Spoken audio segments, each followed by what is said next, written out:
buenas tardes. Muchísimas gracias por acompañarnos. Gracias a la Asociación de Magistrados, al IEM, gracias al personal de la asociación que me tiene mucha paciencia, y gracias al arquitecto Daniel Morales, porque lo he conocido no hace mucho en mi otra pasión, que es la defensa del patrimonio cultural.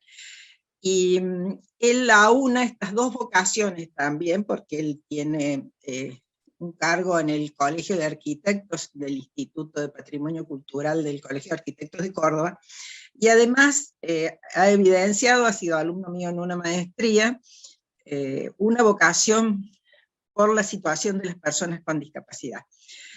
Y como la ley que sacó recientemente la provincia de Córdoba habla un poco del uso del espacio público, y muchos bienes del patrimonio están dentro del espacio público, no todos, yo lo invité y ha aceptado generosamente a venir. Así que muchas gracias, Daniel. Yo voy a silenciar ahora el micrófono. Y de nuevo, muchas gracias a todos ustedes por acompañarnos y a la institución. Bueno, muchas gracias, Susana, por la presentación. Es un placer estar acá con ustedes compartiendo estos conocimientos que de alguna manera tenemos que recorrerlos entre todos y todas, y de alguna manera intentar que esta cuestión de la accesibilidad universal sea un tema que nos atraviese a todos como sociedad. Y bueno, un aporte que puedo hacer desde mi profesión es el que voy a intentar mostrarles en un ratito. Y bueno, muchas gracias y buenas tardes a todos. Les voy a compartir mi pantalla para empezar la presentación.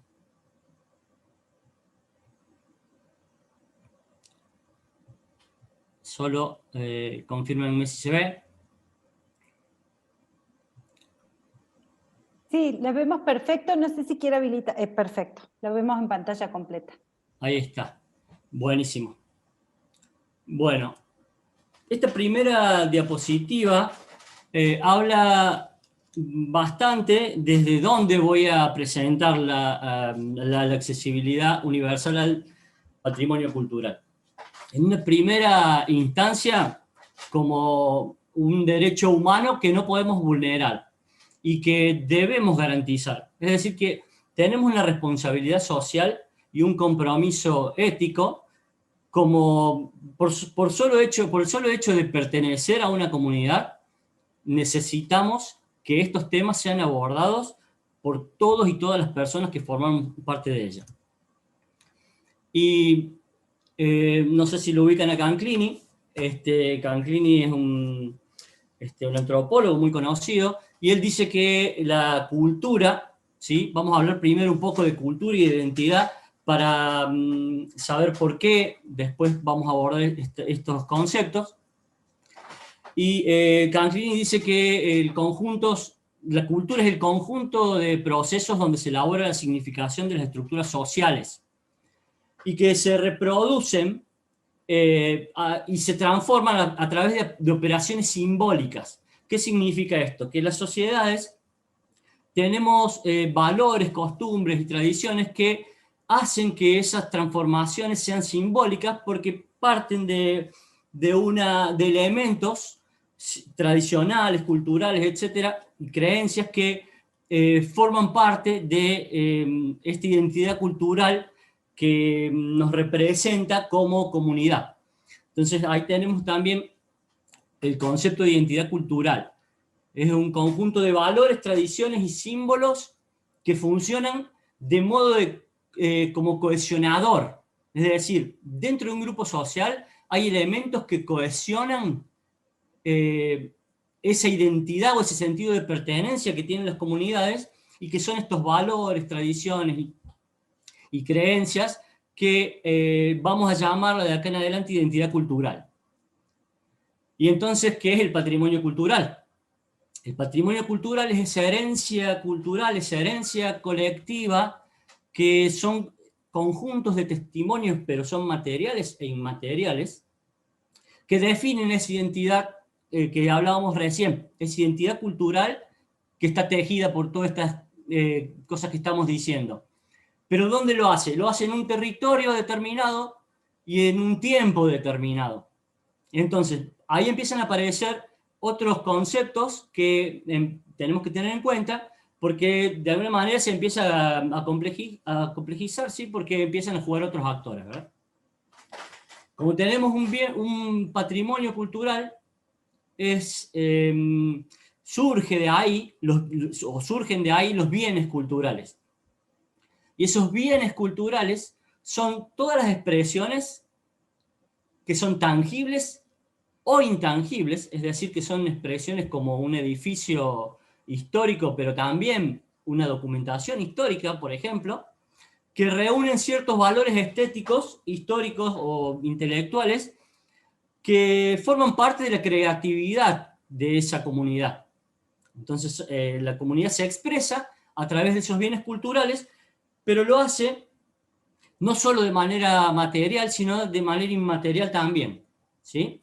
Y entonces estos 4 conceptos quería, antes de empezar a comentarles el resto de la charla, quería que ustedes supieran por dónde viene el tema de la cultura. Y Ballard, que es una persona que ha estudiado mucho y ha escrito mucho sobre patrimonio, es una persona que constantemente la consultamos, dice que el patrimonio es una prueba evidente de la existencia de los vínculos con el pasado. Es decir, que las sociedades permanentemente estamos en conexión con nuestro pasado, con la idea de recordarlo, de mejorarlo, de intervenirlo, pero como una continuidad en el tiempo de esa identificación que hablábamos recién, que determina de alguna manera la tradición.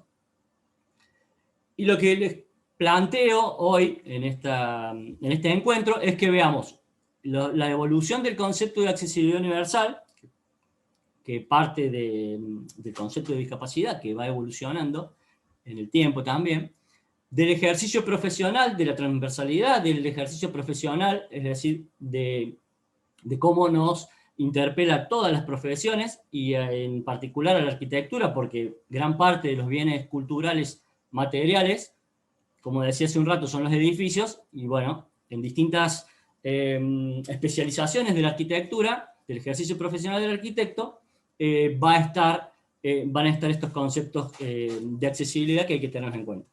Y por último, entonces, estos elementos de herramientas generales que tienen que ver con lo urbanístico, que de alguna manera vamos a ir haciendo una especie de zoom o de encuadre en lo urbanístico, arquitectónico, patrimonial y en lo educativo.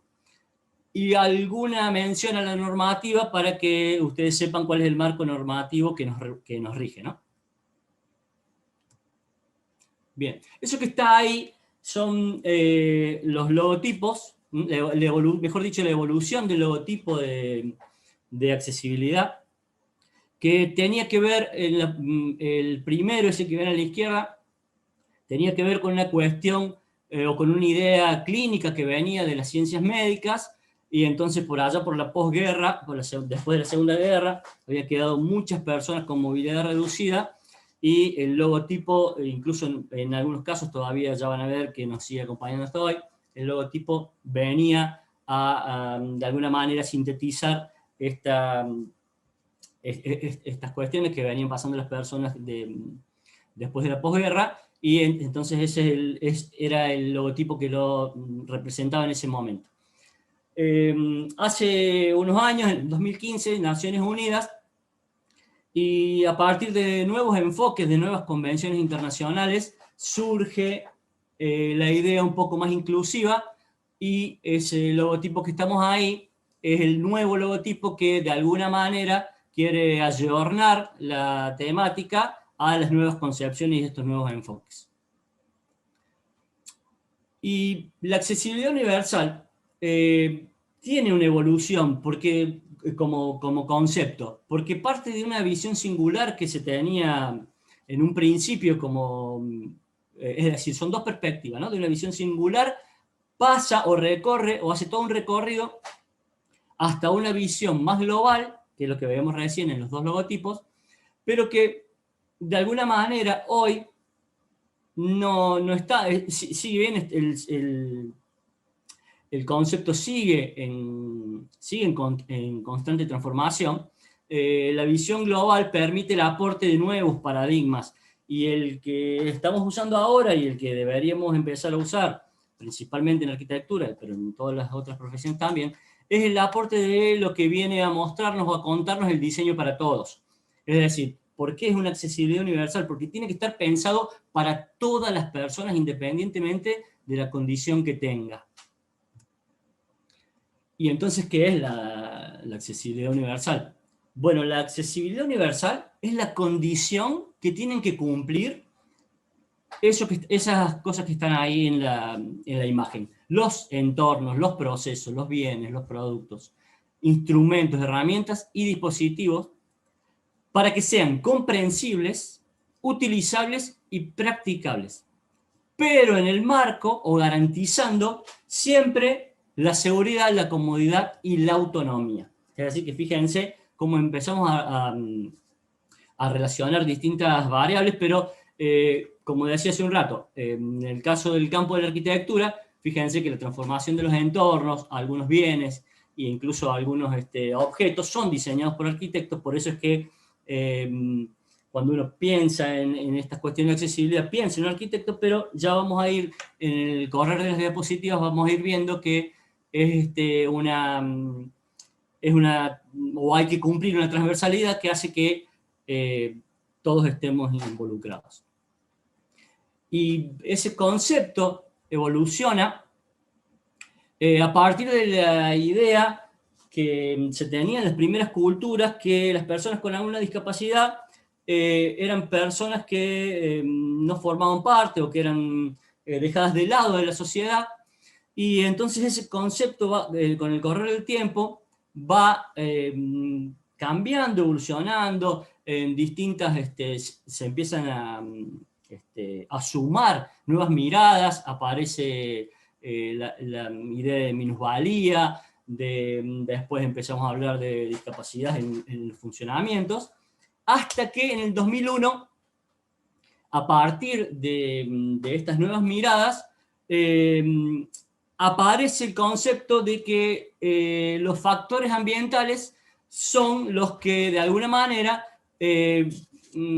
juegan como obstáculos o como barreras para que una persona, particularmente con discapacidad, no pueda tener libre acceso a distintas actividades que la sociedad propone y que en este caso la ciudad propone, en igualdad de condiciones que el resto.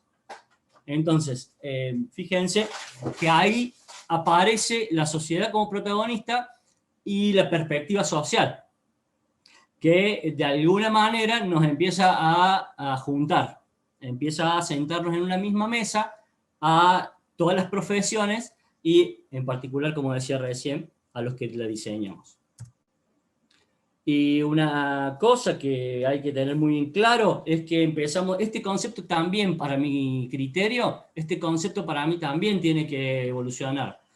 Ya, ahora decimos personas con discapacidad en esos términos que figuran en la diapositiva. Visual, auditiva, física, múltiple, de acuerdo a las características que tiene la persona. Pero la realidad es que este concepto también debería evolucionar y de una vez por todas deberíamos hablar de personas. Eso es lo que estamos intentando hacer. Y entonces aparecen las dificultades que tienen las personas cuando se enfrentan con ese entorno, que pueden ser dificultades físicas, pueden ser dificultades auditivas, visuales o intelectuales, y que esas dificultades van a tener una resolución en la arquitectura de distintas maneras, y por ejemplo en el caso de las maniobras vamos a tener las rampas o dimensiones de accesos adecuados, barandas de apoyo, etcétera, ¿no?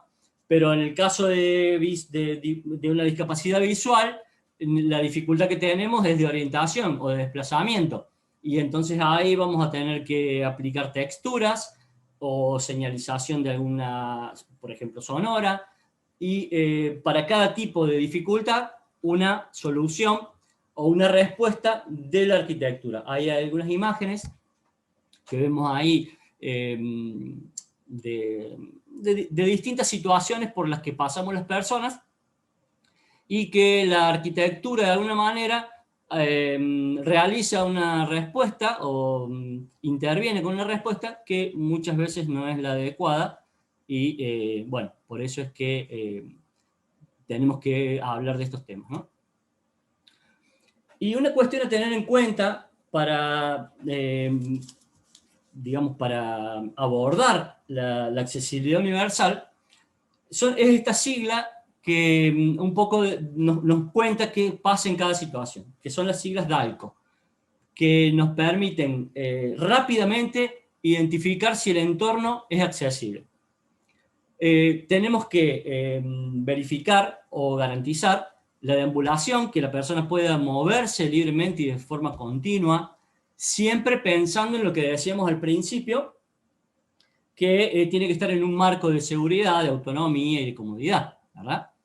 Tiene que poder, o sea, tiene que ser cómodo de usar, la persona tiene que saber permanentemente dónde está localizada, y obviamente en la ciudad hay mucha comunicación con la persona que tiene que ser efectiva también. Entonces los criterios DALCO vienen a recordarnos esta manera rápida que hay de acordarse de qué es lo que nos tiene que, qué es lo que debería suceder para que un entorno sea accesible, y hablamos de la deambulación, aprehensión, localización y comunicación. Y acá hay una cosa que es fundamental, y que yo creo que es la clave o es que es la llave de la garantía de ese derecho a la accesibilidad universal. ¿Y qué es la cadena de accesibilidad?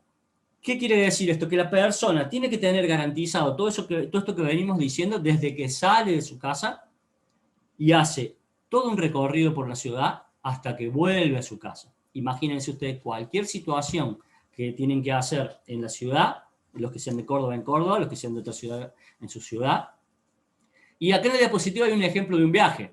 La persona tiene que lo saca un poco de la ciudad, de esto que estamos hablando, de un poco de arquitectura, y lo pone en un ejemplo un poco quizás más cotidiano. Antes del viaje yo tengo que poder planificarlo, organizar, tengo que hacer las reservas, etcétera, etcétera. En esa situación tengo que tener accesibilidad a los distintos dispositivos, a los distintos, a todo lo que requiera realizar una organización o una reserva. Durante el viaje, todos los criterios de algo que venimos diciendo, orientarnos, si hay un cambio de transporte, el cambio de transporte. Si voy con equipaje, el equipaje, cómo lo busco, dónde lo encuentro, etcétera, etcétera, hasta que vuelvo a mi casa. Incluso si perdí el celu o perdí una campera o una bufanda, tener la posibilidad de gestionarlo autónomamente a esa situación que me haya pasado. Bien, y entonces entramos en esto que ya vengo adelantando de alguna manera, que es la transversalidad en el ejercicio profesional. Muchos me preguntan, bueno, ¿pero qué es esto de la transversalidad? La transversalidad es esto que vengo diciendo. Desde que la UNESCO en sus convenciones nos dicen que las barreras que tienen las personas son en el entorno, pero que la barrera es por el entorno que nosotros le generamos a las personas con discapacidad, es un ejercicio social transversal, el que tenemos que hacer en particular en arquitectura, pero para todas las profesiones. Y hablando de arquitectura, fíjense, la lista ahí, incluso podríamos agregar algún otro, pero ahí hablamos desde el transporte accesible, con todas estas cosas que vengo diciendo, infraestructura de uso público accesible, patrimonio accesible, que es nuestro tema, espacio público, que a veces incluye patrimonios, como decía Susana recién, paisaje accesible, el paisaje cultural también forma parte del patrimonio, y la vivienda accesible, es decir, que las personas tienen que, en todo este listado de ejercicios profesionales del arquitecto en este caso, deberían estar de alguna manera garantizados esos derechos. Fíjense, estas son unas imágenes del transporte urbano de Córdoba, y qué es lo que tengo que saber, o qué es lo que yo quisiera que ustedes se lleven de la charla. Bueno, cuáles son las garantías que hay que todo el tiempo estar tensionando para que podamos hacer una sociedad más justa y más inclusiva. Bueno, la cadena de accesibilidad en el transporte tiene que ser de principio al fin, y como decíamos recién, para todas las personas con discapacidad. Los criterios de DALCO, igual, los tengo que aplicar para cada uno de estos aspectos de la transversalidad, ¿sí? Fíjense, ahí hay un colectivo con rampa, que no sé si ustedes saben que tienen horarios determinados, o los semáforos para invidentes sonoros que no están en todos lados, y entonces, bueno, deberíamos preguntarnos si solo lo necesitan las personas que tienen esa dificultad, o si realmente toda la sociedad está comprometida en que el transporte, por ejemplo, sea más accesible, ¿no? La infraestructura de uso público, si es de esparcimiento, si es de educación. Fíjense, van a ver muchas de las imágenes que yo les voy a compartir que van a mostrar rampas de acceso en su mayoría, porque es lo primero que intenta solucionar la arquitectura, digamos, desde que es como que venimos corriendo de atrás esto, porque la realidad es que las rampas deberían haber estado garantizadas hace un montón de tiempo, y hoy tendríamos que hablar de cómo las nuevas tecnologías permiten el acceso al resto de las dificultades que tienen las personas, ¿no?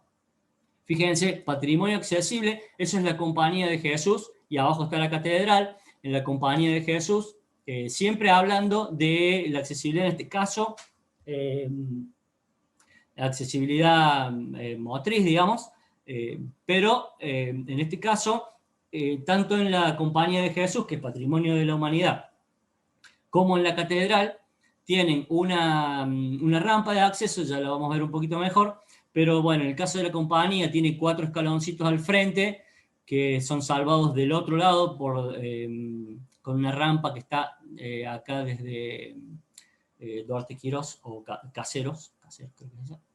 Y lo mismo para la Catedral de Córdoba, hicieron ahí en el costadito una obra liviana, digamos así, un ajuste razonable, como ya vamos a ver que le llaman, y permite el acceso a personas con discapacidad. A estos ejemplos los pongo porque se supone que en un lugar como puede ser un lugar de culto, es probable que el acceso a situaciones cognitivas puede de alguna manera pasar como desapercibido, en el sentido de que la persona debería poder acceder de manera moviéndose, digo. Pero no es el caso de un museo o de otro tipo de patrimonios que necesitan de explicaciones, y que la persona necesita de alguna manera interactuar con algunas cuestiones que propone la arquitectura, ¿no? En este caso, fíjense, un museo, como decía recién, del Museo de Ciencias Naturales, ahí abajo, unos pisos podotáctiles también, acá en el centro de la ciudad. En el museo, en la Casa del Marqués, me llegué hasta la Casa del Marqués a ver si, porque leí en la página de la MUNI que el acceso estaba salvado por una rampa. Me llegué, hablé con la gente de ahí que está en el ingreso, y no tienen ninguna rampa, es decir que tiene ahí 2 o 3 escaloncitos para subir la Casa del Marqués. Habría que ver cómo se soluciona. Y bueno, pero todo esto que vengo diciendo, no solo en la accesibilidad de la rampa. En el caso de la plaza, fíjense, en la Plaza San Martín, espacios amplios. En esto quiero ser optimista, y hay cosas que se hacen que están bien. No vengo a decir que las cosas se hacen mal, sino que venimos a aportar de cómo se puede seguir de acá para adelante.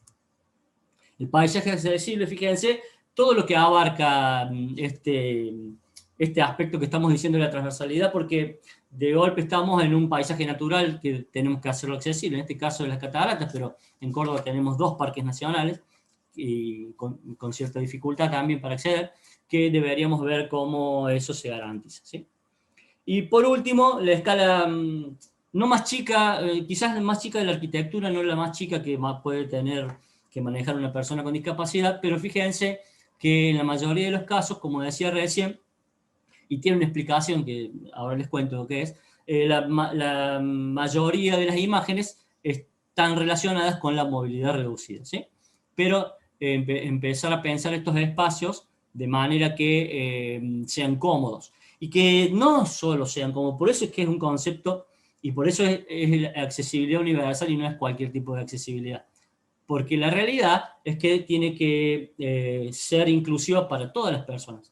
Desde una persona que tiene, ya vamos a ver que el 10% de la población mundial, entre un 10 y un 15% de la población tiene una discapacidad permanente, pero el 40% de la sociedad, en el que podemos estar incluidos nosotros y nosotras, tiene una discapacidad transitoria. ¿Qué quiere decir esto?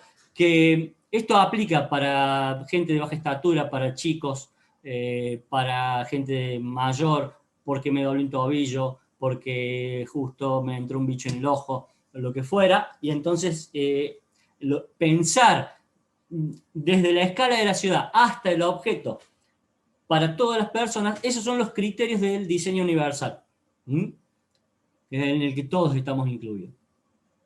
Bien, por último, entramos en lo que sería el tema específico que aborda la arquitectura, que son estos cuatro puntos que están acá, que ahora los desarrollamos, que unos tienen que ver con lo urbanístico. De acuerdo a cómo vayamos haciendo el zoom que les decía recién, vamos a tener los urbanísticos, los arquitectónicos, los patrimoniales, que está dentro de eso, y por último una reflexión sobre lo educativo, ¿no? Algunas cuestiones sobre lo educativo.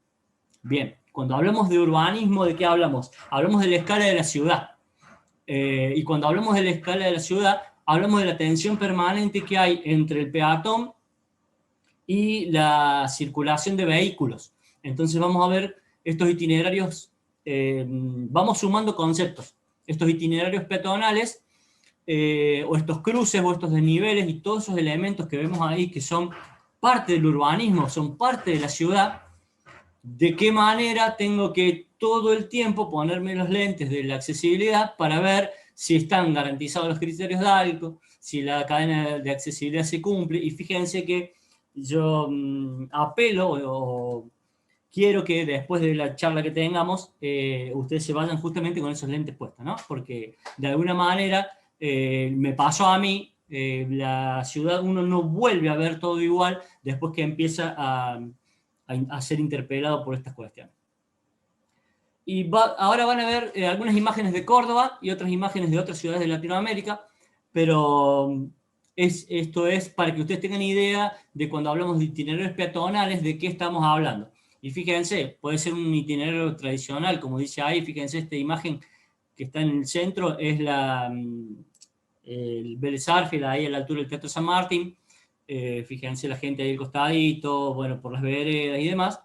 Y el caso de abajo es la Plaza de España, llena de autos, en donde el peatón no tiene lugar, tiene cruzar ahí en la plaza, bueno, ni que hablar, se han hecho obras, se hacen obras, pero siempre hay cosas por hacer, ¿no? Y fíjense también ahí en las sendas peatonales, en el Boulevard Chacabuco, perdón, que de alguna manera hablan de estos itinerarios peatonales, pero fíjense que ya dentro incluso de los itinerarios peatonales tenemos 5 aspectos, y podría poner algún otro más, a tener en cuenta.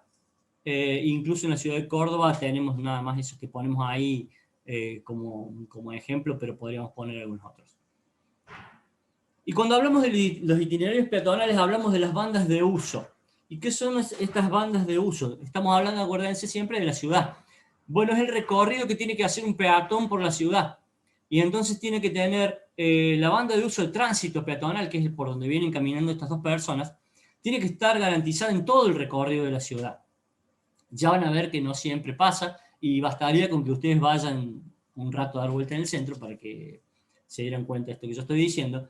Y tiene que ver con el ancho libre de paso, con los desniveles, cómo están salvados, con el tipo de pavimento, si tienen pendiente o no, si es un recorrido continuo, Y en el caso de la calle por donde pasan los autos y la vereda por donde vamos las personas, eso está salvado por un desnivel de 15 centímetros, que es el cordón, que muchas veces es un gran obstáculo para, bueno, para estas cosas que estamos diciendo, ¿no? Para circular en la ciudad.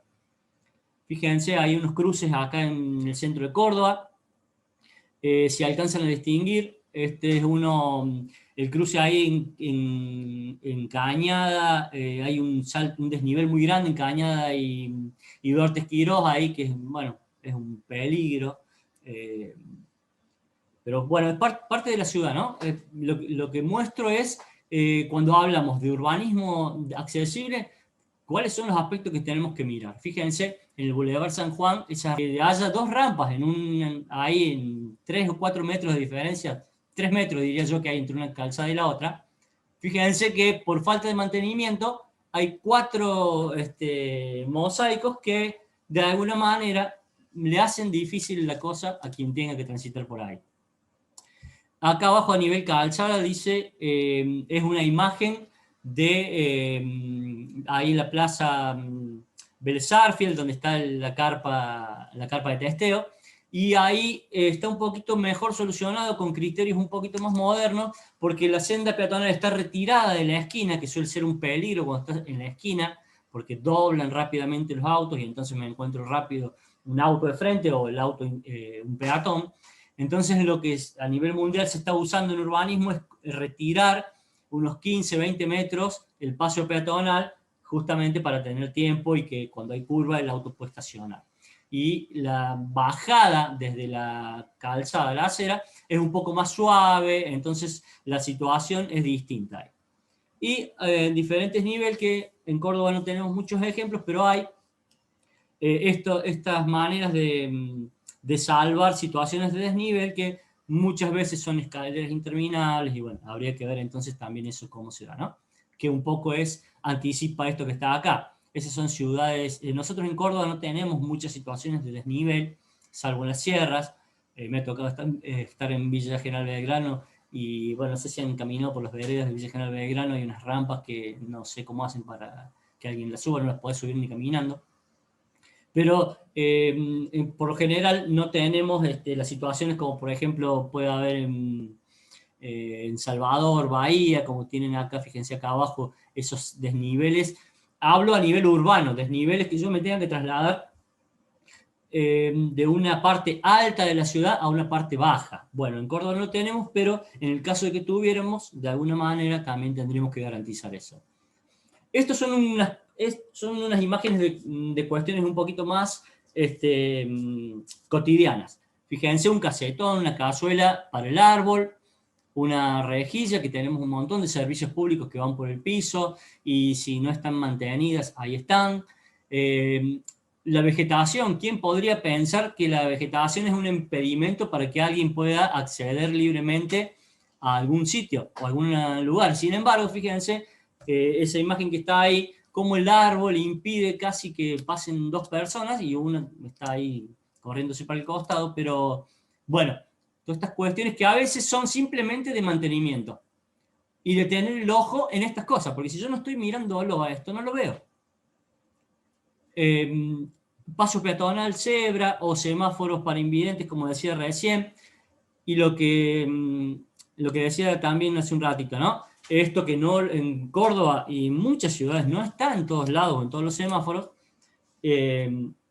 y que de alguna forma nosotros tenemos que empezar a tensionar estas cuestiones, estas conquistas que son derechos, y que de alguna manera tenemos que empezar a comprometernos como sociedad, ¿no?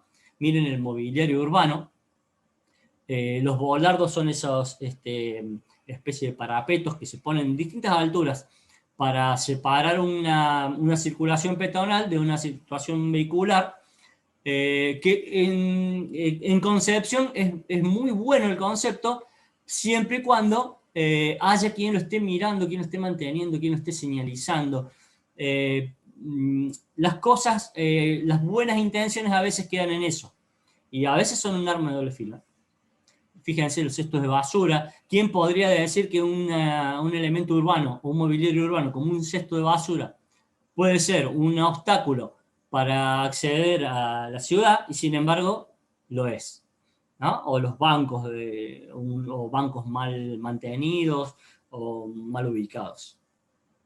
Vinculados al transporte, un tema súper conflictivo el del transporte. Poco abordado, o abordado y siempre hay algo que se escapa. Fíjense, tenemos paradas, terminales, situaciones de espera, después hay que subir al colectivo, hay que pagarlo, lo que fuera que haya que hacer para que te dejen entrar, hay que bajar, bueno, hay que esperarlo el colectivo, y si yo estoy en una silla de ruedas y justo el que viene no tiene la rampa, tengo que esperar no sé cuánto tiempo para que el colectivo pase y me pueda llevar. En lo arquitectónico, ya vamos acercándonos al edificio.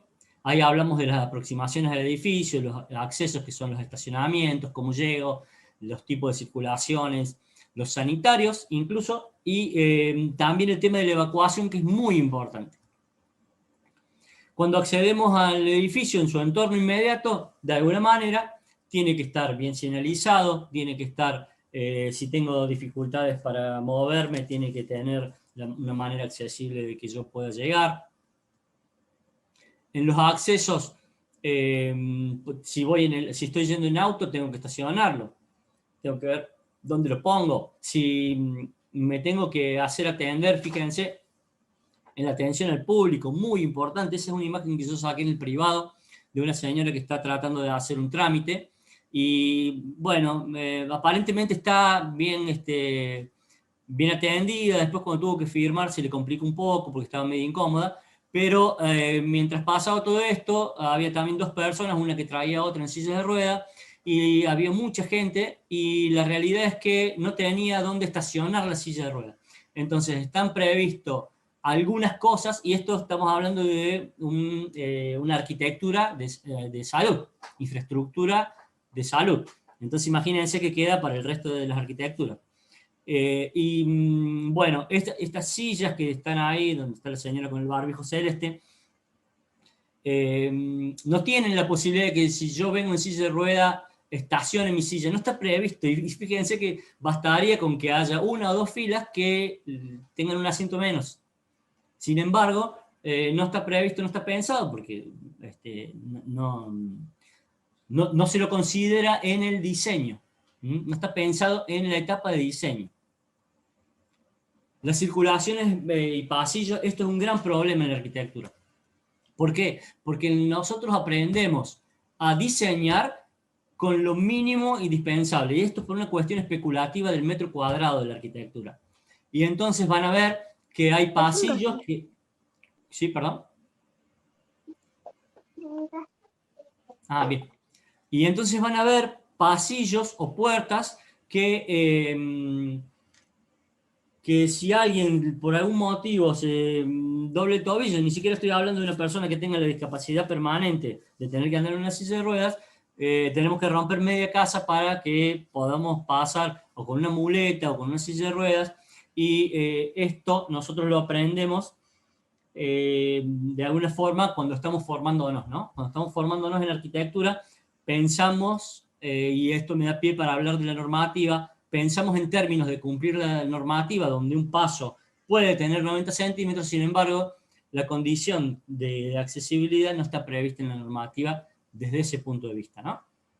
Las circulaciones verticales, que van desde las rampas hasta los ascensores, los sanitarios de usos públicos, que si ustedes se fijan ahí, bueno, la cantidad de espacio que tienen que tener una persona en situación de usar un baño, fíjense, tiene que poder sentarse, poder lavarse las manos, girar su silla, etcétera, etcétera, ¿no? Y ni hablar de la evacuación, que la consideramos como un elemento de la arquitectura, y en este sentido debería estar garantizado o bien señalizado esto de que los recorridos que tienen que hacer las personas dentro de un edificio, sobre todo en una situación de imprevisto, en una situación de de emergencia que puede suceder, supongamos un temblor, un incendio, algún tipo de dificultad de ese tipo, y entonces hay que tenerlo bien señalizado y que sean de muy ágil evacuación. Y entramos en lo patrimonial. Todo esto que veníamos diciendo, de alguna forma, hace la introducción a esto. ¿Por qué? Porque cuando hablamos de patrimonio cultural, hablamos, como decía al principio, de patrimonio material y de patrimonio inmaterial. Es decir, que hablamos de edificios, de centros históricos, paseos culturales y todo eso, pero también hablamos de los mitos, costumbres y leyendas, de documentación histórica. Ya vamos a ver también de la participación en los procesos de declaratorias de patrimonio. Y si el patrimonio es la herencia que decíamos en las primeras diapositivas, para toda la sociedad que nos identifica que es una identificación cultural de una sociedad, bueno, lo mínimo es que estén representados todos los colectivos, ¿no? Fíjense lo que les decía recién, acá se ve un poquito mejor, siempre desde el punto de vista de la dificultad motriz. ¿Por qué? Y les dije que les iba a explicar. Y porque hay un alto porcentaje de las personas con discapacidad que tienen, según el último estudio del INDEC del 2018, que casi el 40% de la dificultad que tiene es de movilidad. El resto se dividen, los que siguen son las personas invidentes, y así hay toda unos porcentajes que hacen que también de alguna manera hacen que estas rampas de alguna forma cumplan con algunos requisitos que tienen que tener por ejemplo, un patrimonio de un edificio histórico de accesibilidad. Sin embargo, lo que decía recién, tenemos que considerar todas las discapacidades que decíamos hace un rato, ¿no? Fíjense, hablamos de edificios históricos, de centros históricos, porque acá volvemos a la ciudad, volvemos a la escala de la ciudad, y en ese centro histórico hay que circular, hay que moverse, hay que entender. Porque piénsense ustedes en una ciudad que no conocen el idioma. No hace falta que no puedan ver ni que no puedan escuchar algo, o que tengan movilidad reducida. Simplemente, cuando yo voy a un país que no conozco el idioma, soy una persona con discapacidad, en ese momento intelectual, porque no conozco el idioma. Sin embargo, se hacen muchas cosas, como decía recién, y la idea de la charla es pensarnos así, pensarnos en las cosas que se están haciendo, y entonces vemos maquetas ápticas, señalética accesible, de fácil entendimiento, que se puede entender. En los paseos culturales ya la tecnología empieza a jugar un rol importante.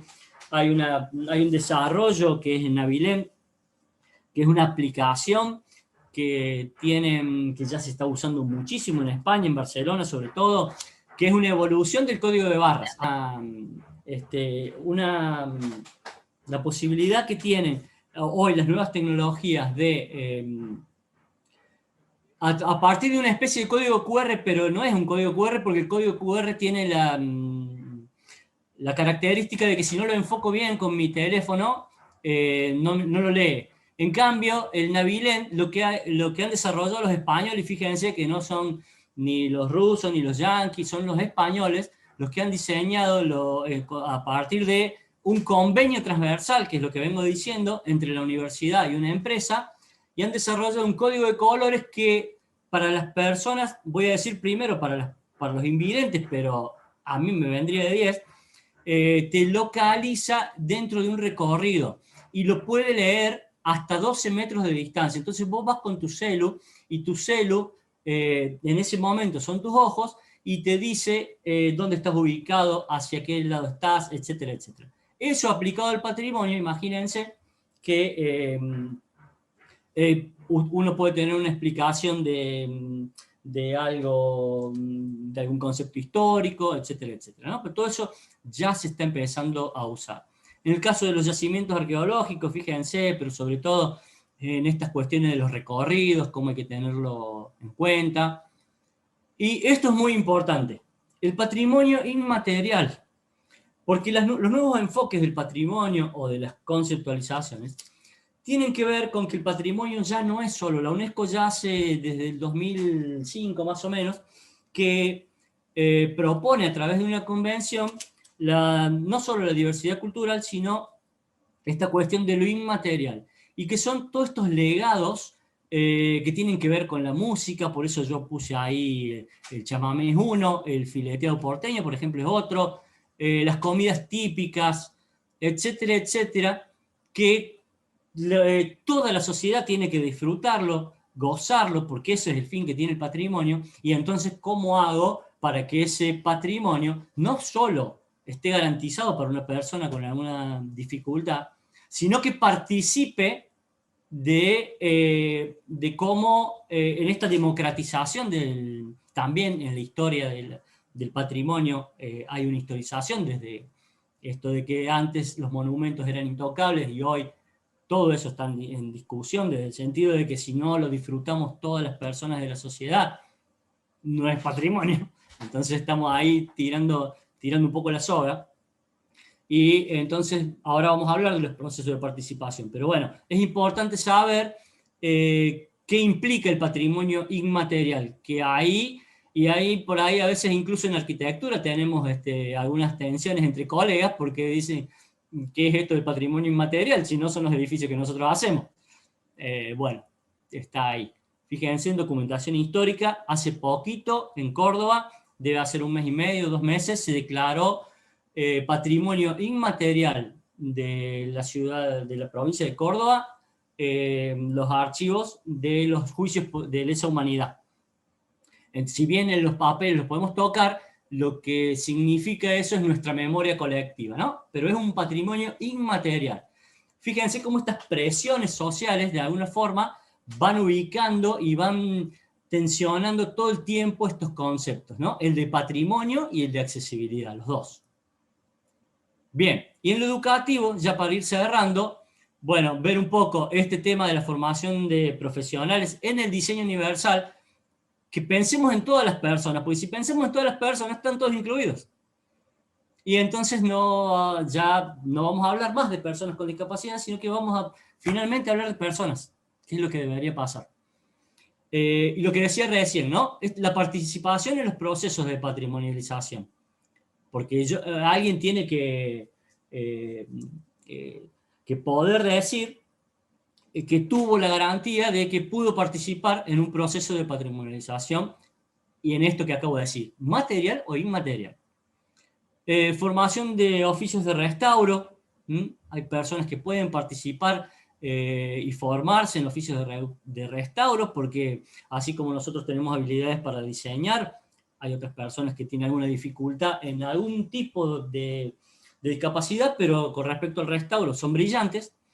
Y el desarrollo entonces de planes integrales de estudio que incluyan estas cosas, ¿sí? Se está trabajando, hay muchos seminarios, hay mucha formación, quizás no tanta como me gustaría a mí, pero hay formación en diseño universal, en accesibilidad.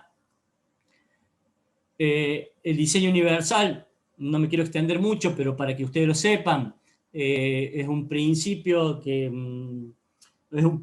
de consideraciones que tienen que ver con el uso igualitario de las cosas, con principios de uso flexible, con el mínimo esfuerzo, con la tolerancia al error.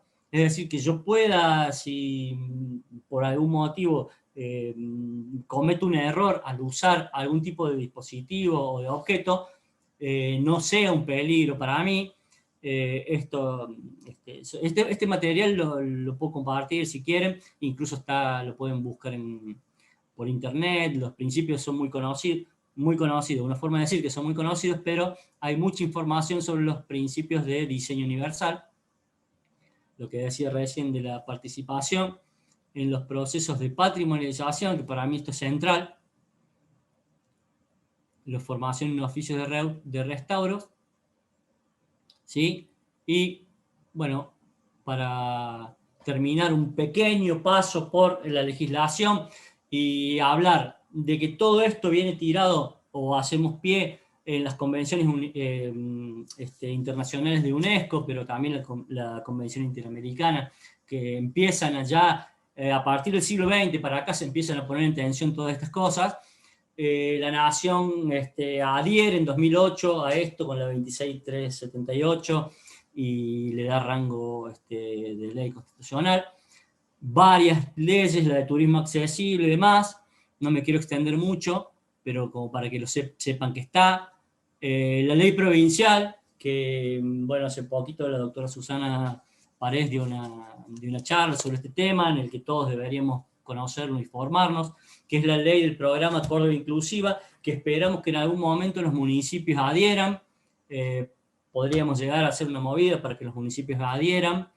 Y en particular, si bien en los municipios hay algunas ordenanzas específicas, por ejemplo, de libre circulación, o cupos para cubrir cargos, etc., el que es fundamental de modificar, de actuar sobre él y todo, es el Código de Edificación, que, como decía recién, diseñar con el Código de Edificación implica que estas consideraciones yo no las haga, porque si no me obligan no lo hago, y si yo no interpreté y no tuve la intención de considerar cuando estoy diseñando la ciudad o los patrimonios que dentro de 100 años, los edificios que diseñemos hoy, van a ser nuestro patrimonio. Entonces quizá en algún momento no haga falta adecuarlos o hacer adecuaciones, como dice la UNESCO, ajustes razonables, y tengamos una ciudad y un patrimonio más inclusivo, ¿no?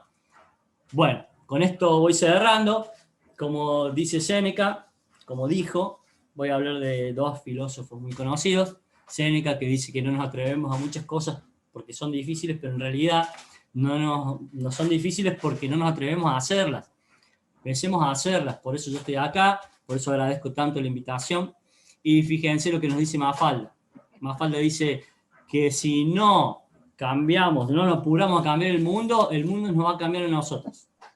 Y ahí está Quino, fíjense, ahí lo tenemos a Quino, en una situación de discapacidad, y ahí está con su Mafalda, en una situación transitoria, cuando formó parte del 40%, que alguna vez pasamos por eso, y bueno, nada más, con esto cierro, y decirles que agradecerles la atención que tuvieron de invitarme y de escucharme estas cosas. Bueno, si me permiten, yo no voy a aplaudir, pero realmente estoy encantada, encantada porque además el tema del patrimonio es algo que en lo personal mucha gente sabe que me gusta, y respecto al proyecto yo he elevado al rectorado, mejor dicho, al vicerrector, al doctor Yancy, le he elevado un proyecto que presenté en un curso de las Naciones Unidas justamente para que las personas con discapacidad sean restauradores del patrimonio cultural. O sea, nosotros, porque somos sede de patrimonio cultural, o sea, Córdoba es sede de un patrimonio de la humanidad, con lo cual necesitamos profesionales, y bueno, a mí me dio un empujón porque me saqué un 8, con esa propuesta, y se la he elevado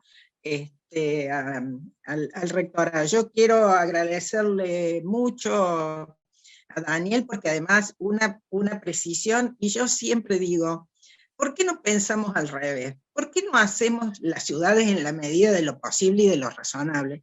Como si todos tuviéramos alguna discapacidad, porque todos en algún momento de la vida tenemos una discapacidad, tal como lo dijiste, de joven, de niña, si uno está embarazada, bajar las calles estas empinadas.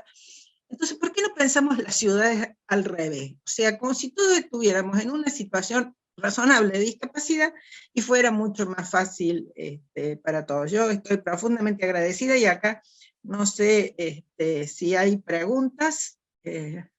Siempre hay que decirle a algún amigo que te pregunte algo, tenés que venir ya con la respuesta lista. Sí. O por lo menos que no hagan preguntas difíciles. Claro. Si no las recibimos y decimos, bueno, ya lo estamos estudiando. Viste que siempre lo están estudiando. Sí, no, hay que hacer. Bueno, además ustedes saben que yo siempre digo, en este país hay que tener humor, porque si uno no tiene humor, o se agarra una úlcera o se arruga. Entonces, mejor gastar en cremas para la sonrisa y no cremas para el enojo. No sé si hay preguntas, de todas maneras esto va a estar disponible Así que después les vamos a pasar, o yo no voy a pasar más nada, te prometo, Ana, yo no voy a hacer, supieran lo que digo que hago. Yo sola me he puesto en penitencia, yo misma me he puesto en penitencia, mis padres que están en el cielo les he mandado una nota diciendo que estoy en penitencia por las cosas que le hago a Ana, que yo por ayudar hago unos líos terribles. Pero esto está en un aula que después pueden entrar, o sea, esto va a quedar para la posteridad. O sea que todo lo que has dicho es patrimonio. Ya es patrimonio. Es inmortalizado. Sí. Es Sí, exacto. Ampliando un poco esto que decía la doctora Párez, sí, incluso hay un espacio de la Sala de Derechos de las Personas con Discapacidad en el campus virtual, en donde se van subiendo las charlas en las que se van abordando distintos aspectos relacionados con la discapacidad, así que bueno, afortunadamente vamos a poder integrar esta charla también, que ha estado de lo más interesante. Bueno, hay muchísimos mensajes de felicitaciones, arquitecto, por su claridad, por la presentación. Muchas bueno, gracias. realmente ha gustado mucho. Si nos pudiera facilitar, estoy segura que todos agradecerían quizás la presentación o esa información adicional, material complementario que mencionó, sería de enorme utilidad. Te lo paso por correo, tengo un PDF con todo eso. Perfecto. Sí, yo el libro de mi paisano catalán, que no lo tengo, para pedirlo a los parientes allá en Cataluña que me lo manden. Bueno, así que que junto con todo ese material que seguramente nos va a enviar a la brevedad el arquitecto, vamos a subirlo al campus virtual. Genial, comparto eso entonces. Bueno, yo te tengo que dar las gracias especiales, Daniel, excelente alumno, y además que se ofreció así tan generosamente, así que muchas gracias. Ha dado una clase en un opcional que yo tengo en la Facultad de Derecho. Los alumnos lo quieren ahora más a él que a mí, porque claro, les lleva todo PowerPoint, yo no sé manejar nada. Entonces, mucho dibujito, nosotros pasamos mucho dibujito. No, pero le agradezco mucho porque tiene mucha sensibilidad, así que, bueno, acá dice alguien que está operado de cadera y está enclaustrado. Bueno, que te repongas pronto, la persona que esté operada, y de nuevo muchísimas gracias a todos, y no sé quién cierra, si querés cerrar vos, que has sido el héroe de la jornada. Sí. No, bueno, agradecerles la oportunidad de compartir estas cosas. Soy un convencido de que los derechos son conquistas que hay que todo el tiempo pelearlas, disputarlas, y estos dos derechos que aparentemente vienen de dos lados distintos, convergen en un lugar que es la persona, y que, bueno, si desde mi espacio, desde el lugar que formamos en el Instituto de Patrimonio Cultural del Colegio de Arquitectos, podemos dar una mano, ahí estaremos cuando ustedes dispongan.